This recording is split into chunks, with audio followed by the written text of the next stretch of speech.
The 5 Hindrances to Self-Mastery. Let it rain. It's an acronym that we'll get to here in a few minutes, but I wanted to read a quote before starting.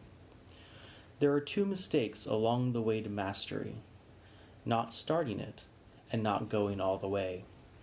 Master Shi Heng Yi.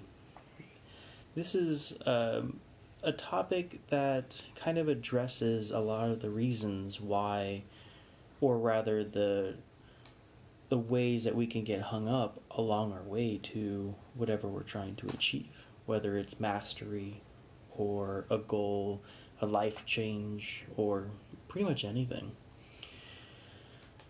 The way he describes it is a journey to climb a mountain, and the mountain represents your goals.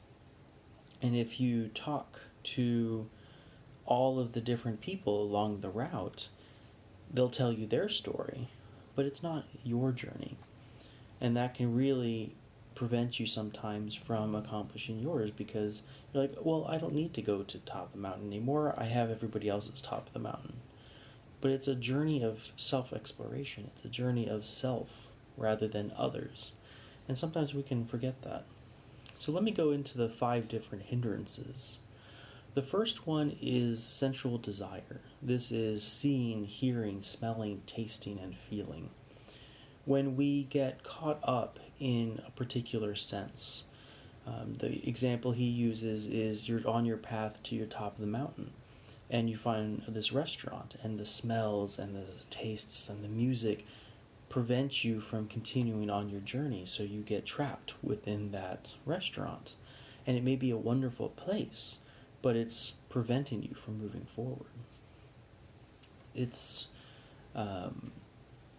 the senses can then turn into an obsession, and that obsession blocks you from being able to see anything forward. So it's one of those places that we can get trapped.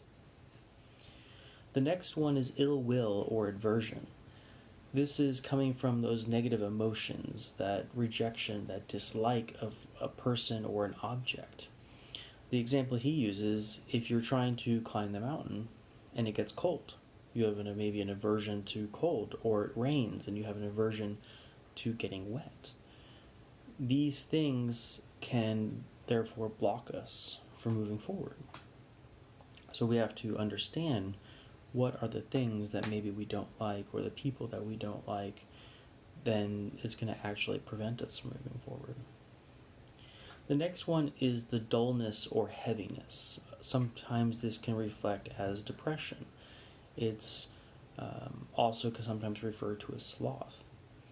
It's when we don't have the effort, the energy to actually push through and start or continue the journey.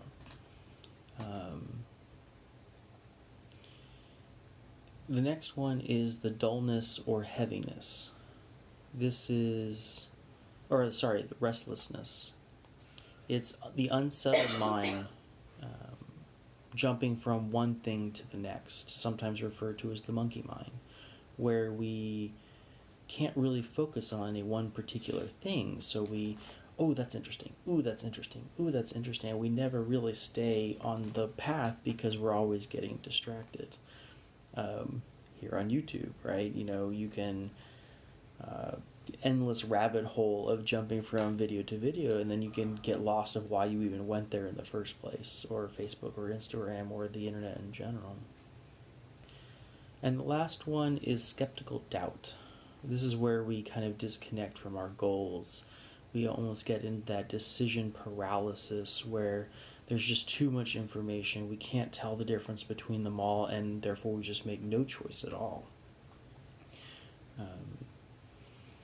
So to get out of these pitfalls or these hindrances to your success, there's an acronym called RAIN. It's recognize, accept, investigate, and non-identity.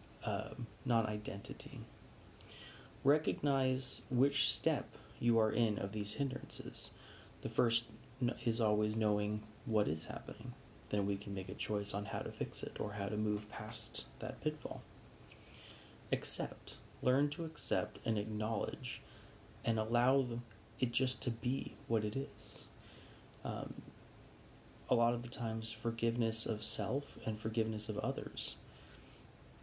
If we just learn to accept the situation and the people around us, then it's a lot easier to be able to deal with it.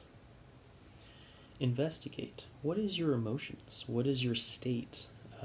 What's coming up inside, your feelings? Because if we know what's inside of us, we know how to deal with it then. And what's the consequences of staying in that state? A lot of times we can ask our questions of, what if I do it? What if I don't do it? And then the other side of it is, if I do it, what happens? What doesn't happen? If I don't do it, what happens? What doesn't happen? And then non-identity. This is the practice that says, I am not just the body. I am not just the mind. I am not just the emotions. These are just aspects of me, and bringing the value is understanding and mastering the self.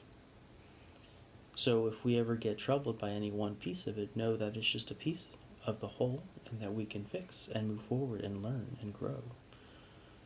So I hope this helps, especially in these interesting times. If you'd like to learn more, I'd love to send you the information that I learned all this stuff.